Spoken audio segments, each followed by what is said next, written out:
আপৰ নেতা নুৰুল চৌধুৰীৰ বিৰুদ্ধে শ্ৰমিক নিৰ্যাতনৰ অভিযোগ ব্যক্তিগত নিৰাপত্তাৰক্ষীৰ হতুৱাই শ্ৰমিকক ঘৰৰ পৰা উঠাই আনি প্ৰহাৰ কৰাৰ অভিযোগ চৌধুৰীৰ বিৰুদ্ধে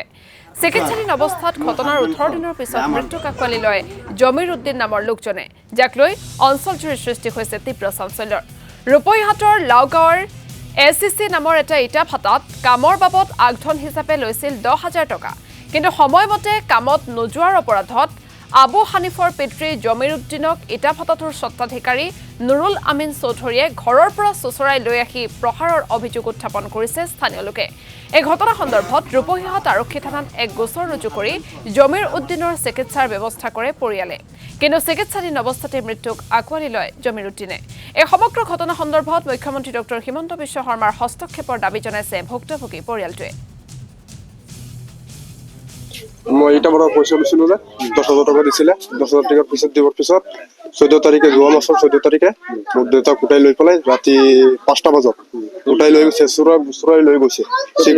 সিকিউৰিটি আছিলে নুৰুলাম চৌধুৰী আছিলে মেনেজাৰ আছিলে আৰু জেবুৰ আৰু জুব্বাৰ এইবিলাক মানুহ আছিলে থাকাৰ পিছত মই খবৰ পালো মোৰ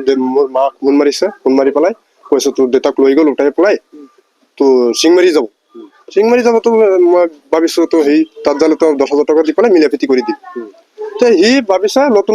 দি যাই পেলাই মুকলি দি যাই পেলাই সেই ঘৰত গুচি গ'ল ৰূপী যাৱাৰ পিছত মই গম পাই পিছত মই মাক কৈ আছো ৰূপী থানাত অহা আহি পেলাই এটা এফআইআৰ লিখি লোৱা এফআইআৰ দিছো আপোনাৰ ঘৰৰ পৰা উঠাই গৈছে